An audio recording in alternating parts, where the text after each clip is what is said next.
friends, welcome back to my channel. It's Megan and today we're going to be talking about my sort of May TBR.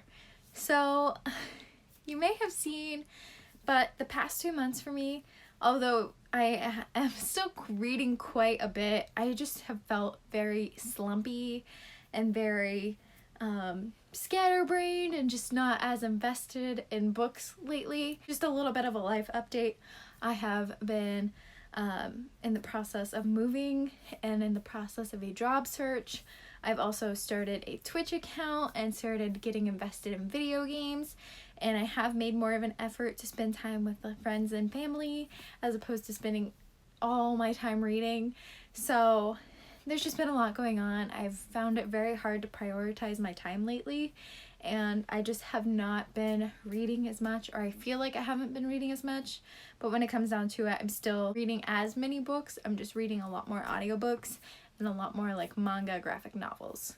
So I have felt like every book I pick up, I'm just not invested in. I have felt very tied down by these game of TBRs. For this specific video, I'm going to be sharing the books I'm taking with me on vacation, which I'm leaving for very soon in the morning at the time I'm filming this.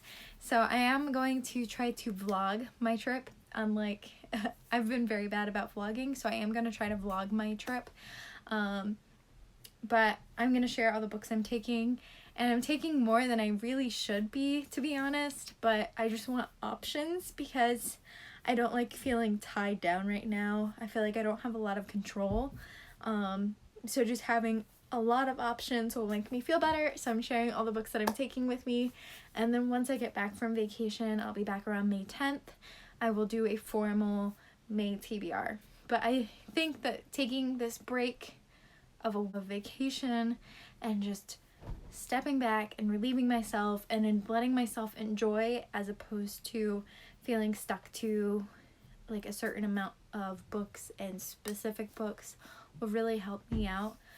So yeah, without further ado, let me share the books I'm taking with me to the beach. The first is Nine of Swords. This is a book by Brooklyn Quintana. This was sent to me for review, and I do really want to get to this one. I'm just going to read the back. It sounds incredible, and I really want to get to it. I haven't picked it up yet because I wanted to give it the attention it deserves due to it being a book for review. So I am hoping to really get into this on my trip. It is a bit of a chunker, which is a little bit intimidating to me at this time. But I think if I pace myself well, I can get through it. So it's Welcome to the Moranci Academy of Military Arts. As one of our students, we expect that you will fight till the end and win by any means necessary. Now that you're here, there are a few things you should be made aware of. Firstly, be mindful of the water's edge. The mermaids are not always to be trusted, and the dolphins are quite unreliable. Second, try not to get lost in the catacombs. Should you wander too far, your safety cannot be guaranteed. And remember, be wary of the jungle. The trees like to rearrange themselves, and do steer clear of the vines, lest you not return from your adventure intact, or even alive. We hope to see you at the end of the year games, should you make it that far. So it sounds so cool. Sounds like a military fantasy-esque novel, and I'm super excited to get into it. So this is the first book I'm going to be taking to the beach with me. Next is Into the Dark, which is a Star Wars novel. I don't have the cover on it because I cannot read books with a cover on them, and as I said, I am currently reading this. So I am currently 94 pages in, and this is part of the High Republic arc of Star Wars, and we are following, I think his name is Reese. So Reese is a Jedi in training, Padawan, I think is the correct term, and his Jedi master is very adventurous, and Reith is really just okay being in the library doing his research, but his master is trying to encourage him to get out there and experience more. So she sends him on a mission, and they get abandoned at this outpost. So that is the story. Next is Crown of Oblivion, which was recommended to me by my friend Bree. This is by Julie Eschbaugh, and it's somewhat a royalty story, but our main character is up for the like royal chair or something, and it has no desire, so she enters a race to get out of the running. Yeah, something along those lines.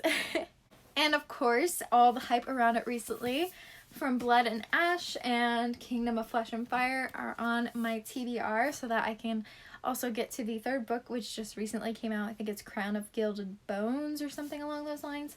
I've not read either of these, but they are fantasy romance. I believe we are following our main character of Poppy, who is a maiden and falls in love with her bodyguard, I believe is the story.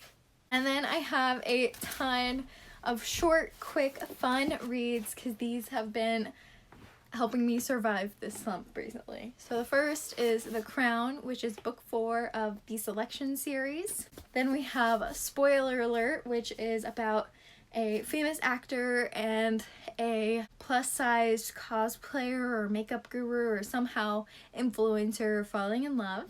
Then we have The Perfect Escape, which is a romance set in an escape room. Recommended for you, an Enemies to Lovers in a bookstore. The Unhoneymooners, which is the tale of Maid of Honor and the best man. Yeah, the best man. Oh my gosh, I completely blanked on the names. So the Maid of Honor and the best man hate each other, but somehow everyone at the wedding gets poisoned for food poisoning and they have to go on the honeymoon trip for whatever reason. Sounds completely irrational, but I'm so here for it. And finally is Shipped and Enemies to Lovers and the workplace where these two co-workers get stranded on a cruise somehow, I believe. And finally, I have a ton of audiobooks I'm going to take. I do have the physical formats of these, but I felt these would be good as audiobooks. So the first is The Kingdom of Back, a standalone by Marie Lu, following Mozart's sister making a deal to get noticed or for her to be able to create and produce music, because back in that day, women were not allowed to be successful, I guess. Next is I Hope You Get This Message, which is a like contemporary sci-fi, I believe. Next is Eight Will Fall, which I honestly know nothing about, but the cover alone intrigues me to no end. And then here is some artwork on it. It looks like it's some sort of cave. I really don't want to look into this, but the cover alone looks incredible, and it says, "Though I have fallen, darkness will rise." Like, what?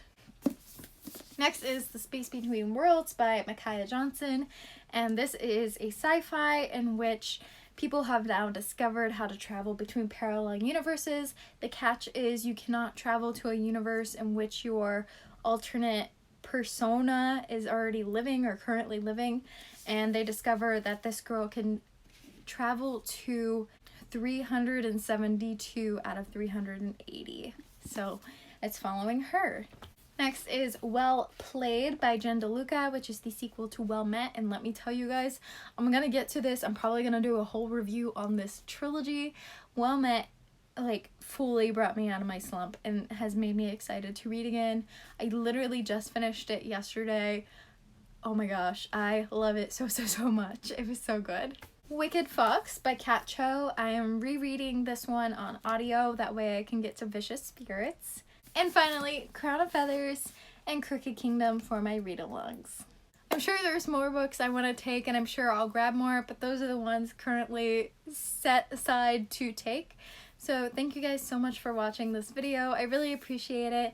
Again, I'll be doing a formal TBR once I get back from vacation. I just wanted to get something up for you guys to watch and have a little bit update of what's going on in my life.